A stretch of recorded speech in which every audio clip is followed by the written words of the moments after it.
I thought it was going to be a normal weekend, just two friends hanging out, gaming, watching movies, staying up late like we always did.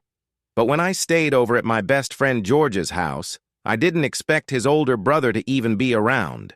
Turns out he was, and he had something else in mind. I didn't plan on falling for someone like him. But sometimes love shows up in the most unexpected places. This is a story of connection, tension, vulnerability, and discovering something you didn't even know you were searching for. Stay with me as I tell you what really happened the night I stayed over at my best friend's house and how his brother changed everything. The soft buzz of my phone pulled me out of my thoughts. It was a text from George. "Yo, still good for tonight? Bring snacks." I smiled, slung my backpack over my shoulder, and headed for the door. It had been a long week. Exams, lectures, working part-time, and honestly, the idea of crashing at my best friend's place sounded like heaven. George and I had been friends since middle school. There was never any weirdness between us, just games, jokes, late-night talks, and sometimes a lot of junk food. A reset button for the soul. When I got to his house, the door was already open. Classic George. Never remembered to lock it. "Yo, I'm here," I called out as I stepped inside. From the kitchen, I heard a voice. "He's upstairs." The voice didn't belong to George. I froze for a second before stepping around the corner. There, leaning against the fridge, was Tom, George's older brother. He was wearing a black tank top and sweats. His toned arms crossed as he sipped from a protein shaker. He glanced at me, nodding. His jaw was sharp, and his presence filled the room in a way that made the air feel heavier. "Oh, hey," I managed. "Didn't know you were home," Tom smirked. "Didn't know I needed to report my schedule." I chuckled awkwardly. "Right, sorry." He walked, past me without another word, heading to his room. I watched him go, a strange tension lingering in the air. Tom had always been intense, older, athletic, mysterious. We never really talked beyond the occasional, "Hey," in the hallway. He was George's much cooler, much quieter older brother, and honestly, he kind of intimidated me. I shook it off and headed upstairs. George greeted me with his usual enthusiasm, throwing a bag of chips at me like a football. "Dude, you're late." I brought cookies. "Calm down," I said, tossing him the box. We sank into hours of gaming, snacks, and ridiculous debates about whether pineapple belonged on pizza. It felt normal, comfortable, familiar, but sometime after midnight, George passed. Out mid-match, controller still in hand, I rolled my eyes and stretched. I didn't feel tired yet, but I didn't want to wake him up, so I tiptoed downstairs to grab a water bottle. The hallway lights were off and everything felt quiet. Still, as I walked past Tom's door, it creaked open. I wasn't even trying to peek, but my eyes flicked in instinctively. He was shirtless now, sitting on the edge of his bed, back-facing me. He looked like a sculpture in the dark. Broad shoulders, strong spine, head tilted slightly as though he knew someone was there. And then he spoke. "You can come in." I don't bite. I stopped cold. I was just, grabbing water. He turned to look at me. His eyes were sharp even in the low light. "You're George's best friend, right? What's your name again?" I blinked. "It's Mason." Tom nodded slowly. "Right, Mason." He leaned back, arms resting behind him, muscles flexing ever so slightly. I couldn't tell if he was being friendly or something else. "You always stay over?" he asked, voice calm but curious. "Sometimes we usually just chill, game, eat too much junk food, that sort of thing." He smiled almost to himself. Must be nice. His tone had an edge to it, something unreadable. Cleared my throat. "I should get that water. Kitchen's dark. I'll come. With." Before I could respond, he was already up and walking past me. I followed, confused, but oddly drawn to the strange energy between us. In the kitchen, Tom opened the fridge and tossed me a cold bottle. "You don't talk much," he said, leaning on the counter. "I talk plenty," I replied, feeling defensive. "Not to me, you don't." Well, you don't exactly strike up conversations either. Tom smiled again, eyes narrowing like I'd surprised him. Fair. He stepped closer, just enough for me to notice the scent of his skin. Something like cologne and sweat and laundry detergent. It was distracting, you know, he said, his voice quieter now. George talks about you a lot. Says you're smart, funny, loyal. I didn't know what to say. Compliments always threw me off, especially when they came from someone like him. Thanks. He tilted his head. You blushesy? I wasn't blushing. I was definitely not blushing. I'm not, I began, but he cut me off. It's fine. It's cute. There was a long pause. The silence wasn't awkward. It was charged, thick. Something was shifting in the air between us, and I wasn't sure if I was imagining it or if Tom was flirting. I couldn't decide what made less sense, that I might be interested in my best friend's brother or that he might be interested in me. Anyway, I said, stepping back, I should head upstairs. But before I could move, Tom reached out and lightly touched my wrist. Hey, I'm just messing with you. Don't freak out. I looked at his hand. His touch was warm, gentle. I'm not freaking out, I said, softly. Good, he replied, releasing me. As I turned to leave, he called out one last thing. You know where my room is if you get bored. I didn't sleep much that night. I didn't know what he meant by that. Was it a joke? A test? Just Tom being Tom? But the way he looked at me, I'd never been looked at like that before. Not with that mix of confidence and curiosity. And as I lay there staring at the ceiling while George snored next to me, I couldn't help but wonder what would have happened if I'd said yes. The next morning started like any other. George was still dead, asleep when I crept out of his room, the faint smell of bacon and coffee already drifting up the stairs. I hadn't gotten much sleep. I kept tossing and turning, thinking about Tom, about the way he looked at me, the way he touched my wrist, the way he said, "If you get bored?" I didn't know what it meant, and I didn't know if I wanted it to mean something. When I made it to the kitchen, Tom was already there, standing by the stove like he did this every day. Shirtless again, of course. His back muscles moved with every motion, and I had to remind myself to look away before I walked into a wall. You're up early, he said, not turning around. So are you, I replied, grabbing a mug. I work out in the mornings, then I cook. It's a habit. He glanced over his shoulder, eyes briefly meeting mine before he slid some eggs onto a plate and placed it on the counter. Here for you, I hesitated. You didn't have to. I know, he cut in, but I wanted to. I sat down slowly, watching him move with this casual confidence that made everything feel like a scene from a movie. He didn't talk for a while, just made his own plate, and sat across from me, elbows on the table, George still out cold. He asked between bites. Yeah, he could sleep through a fire alarm. Tom chuckled. No kidding. The silence returned, not uncomfortable, just aware. It was as if we were both feeling something neither of us could name. His eyes would flick toward me occasionally, holding just a second too long. So? I asked, trying to break the tension. What? Do you actually do? He paused, then leaned back. I'm between things right now. Used to be in personal training, then management at a gym. Now I'm figuring out what's next. His tone was honest but guarded. Is that your way of saying you're finding yourself? Tom smirked. Maybe. What about you? What are you studying? Psych, I said. People fascinate me, especially the complicated ones. His eyebrows rose slightly. You think I'm complicated? I stared at him for a second. I think you want people to think you're complicated. But maybe you're just lonely. The moment stretched. His smile faded just a little, eyes narrowing like I'd touched something he didn't expect me to find.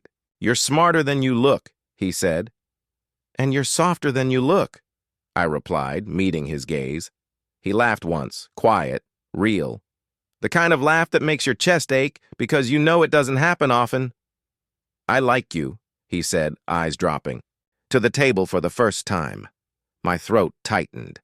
You don't even know me. Maybe, but I want to.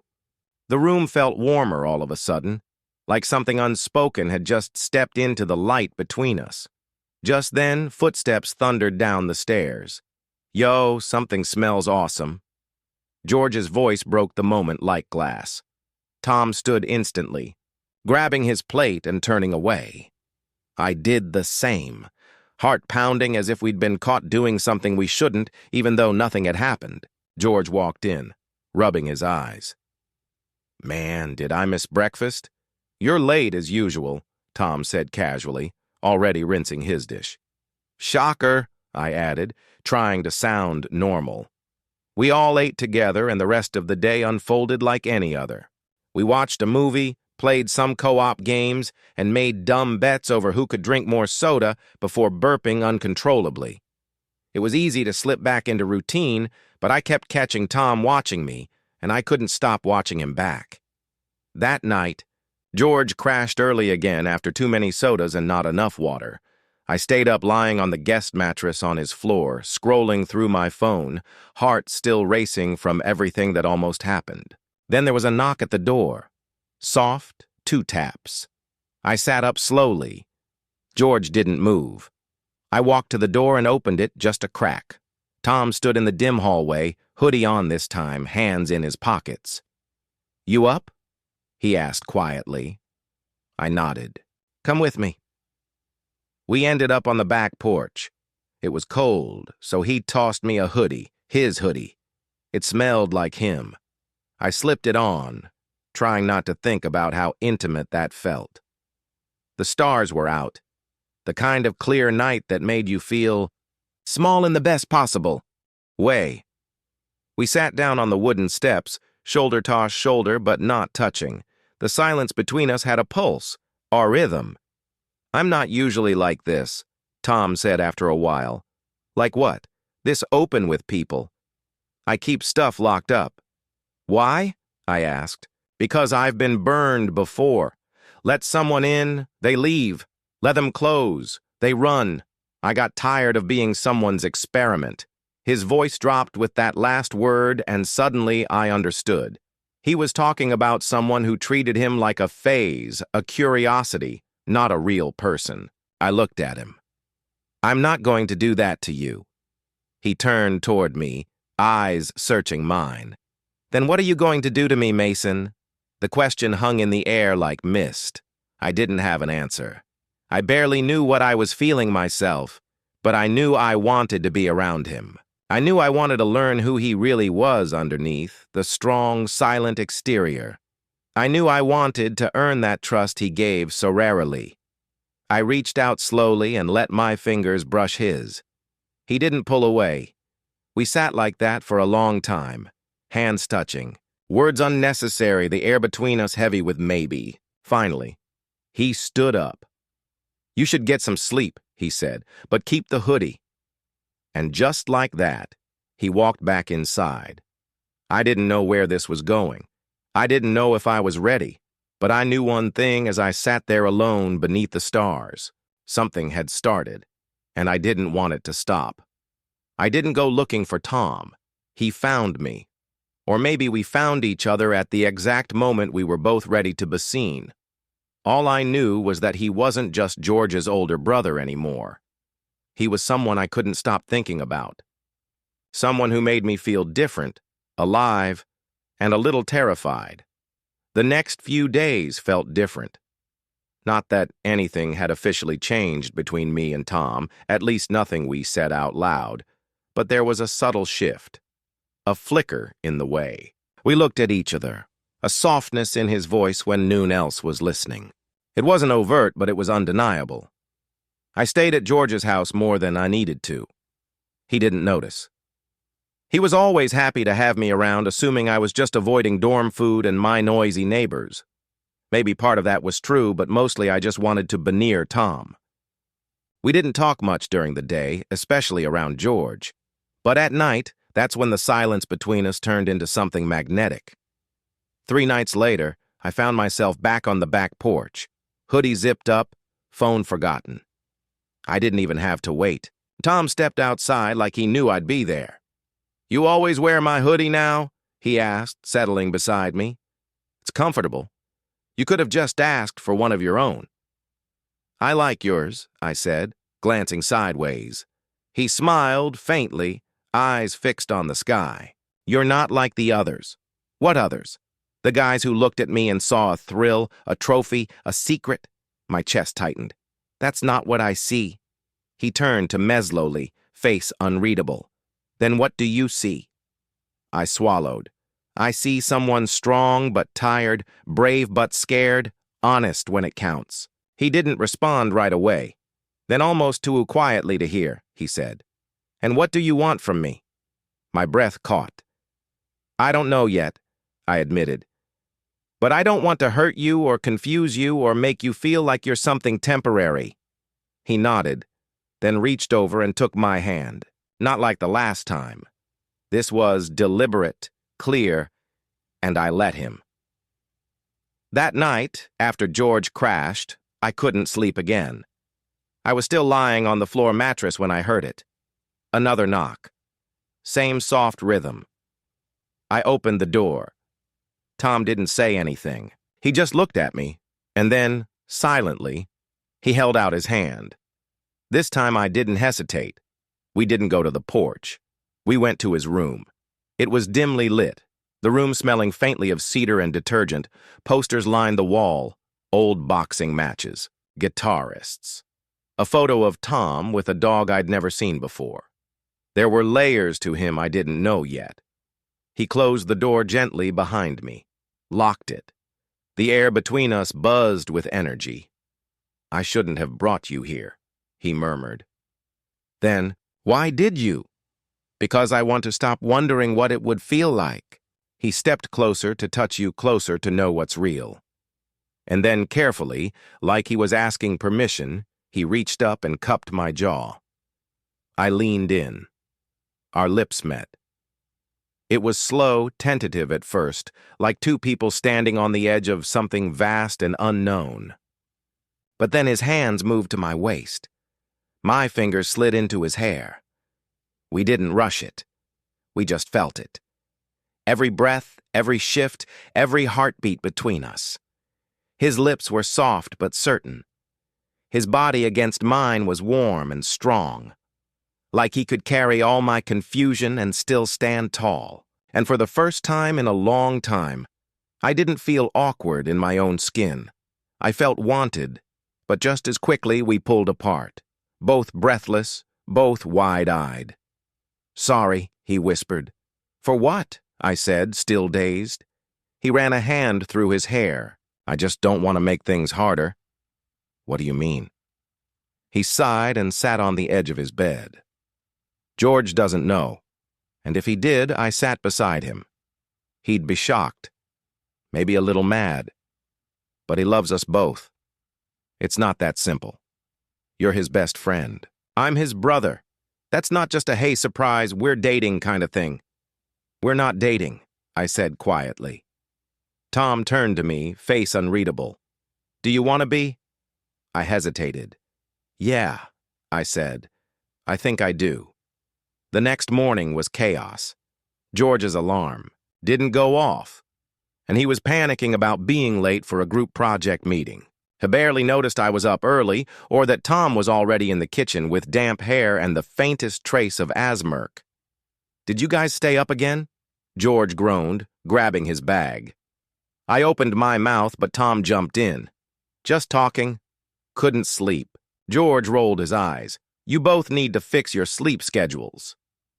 As he rushed out the door, he turned to me.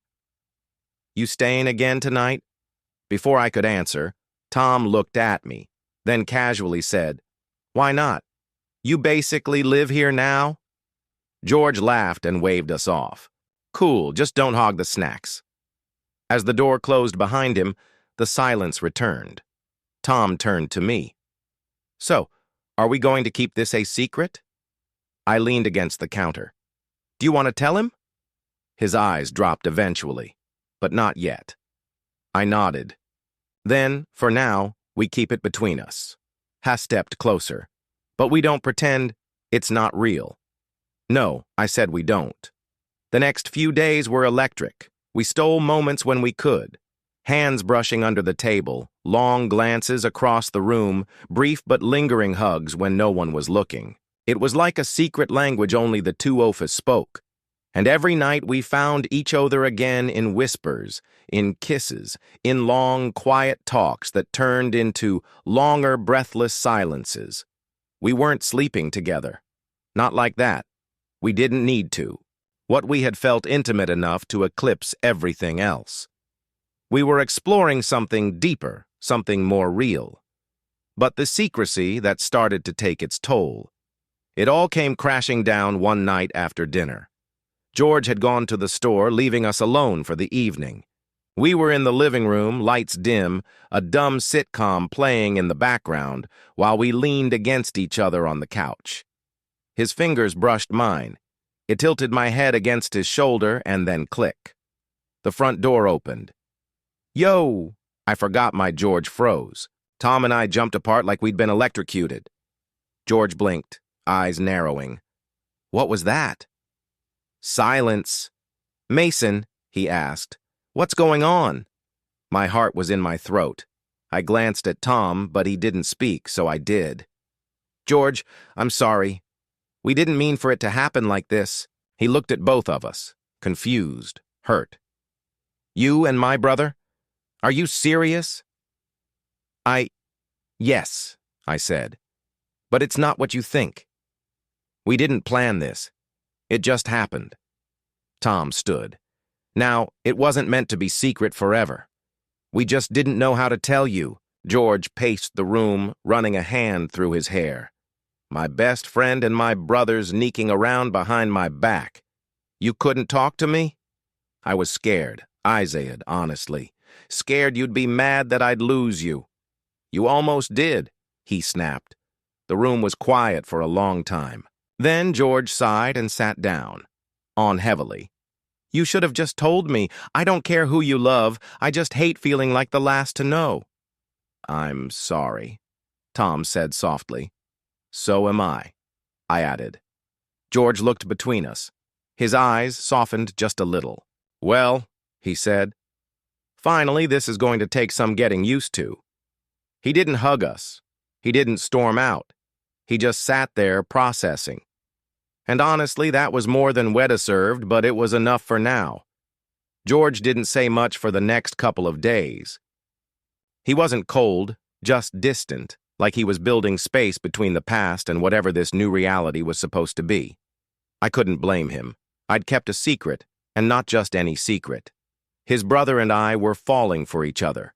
I was still crashing at his house, but it felt different now.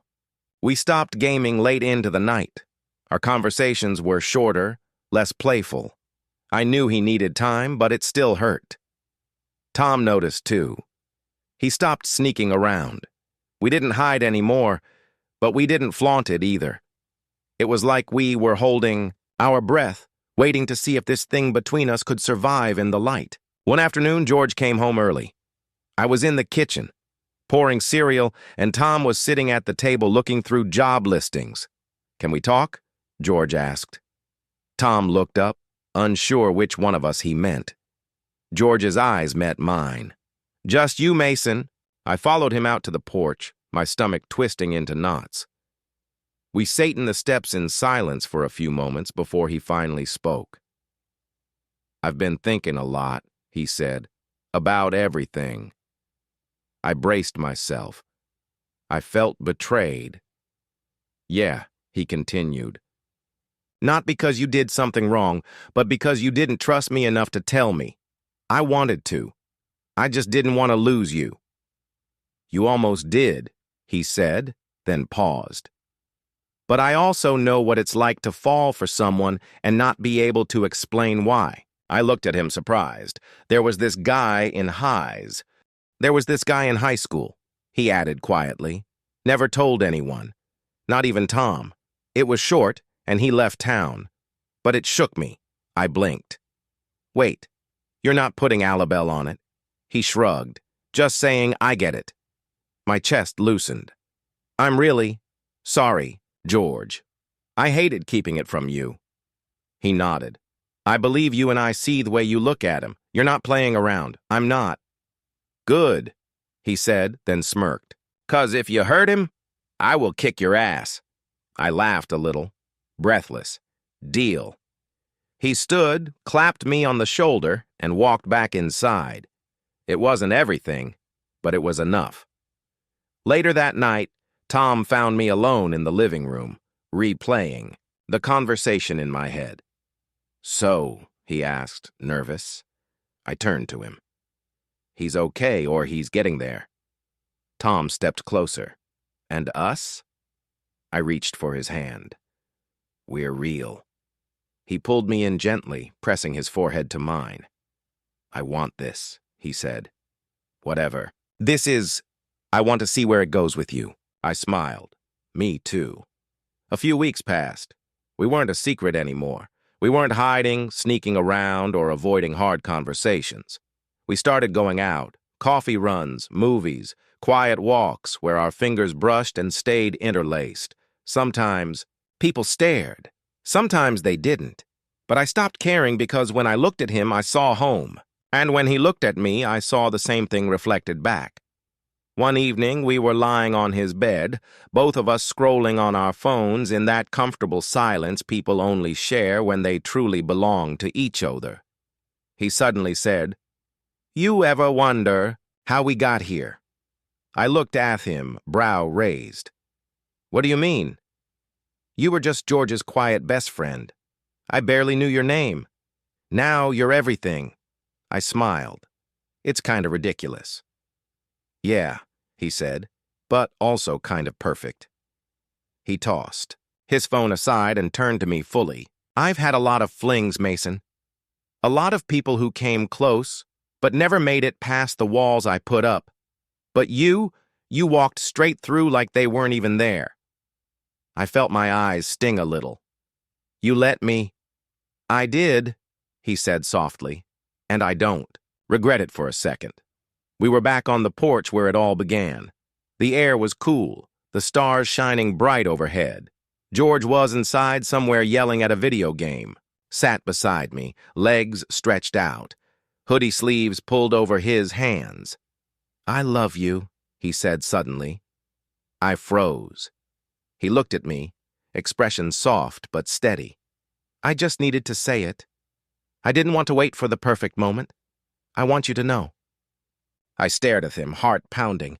"I love you too," I whispered. And then I kissed him slow, deep, unafraid, because this wasn't a maybe anymore. This was real.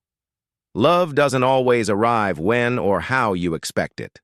Sometimes it shows up at your best friend's house, wearing a hoodie with guarded eyes and a quiet heart. And sometimes, if you're lucky, you get to watch those walls come down, brick by brick, breath by breath, until one day you realize you're not just staying the night anymore.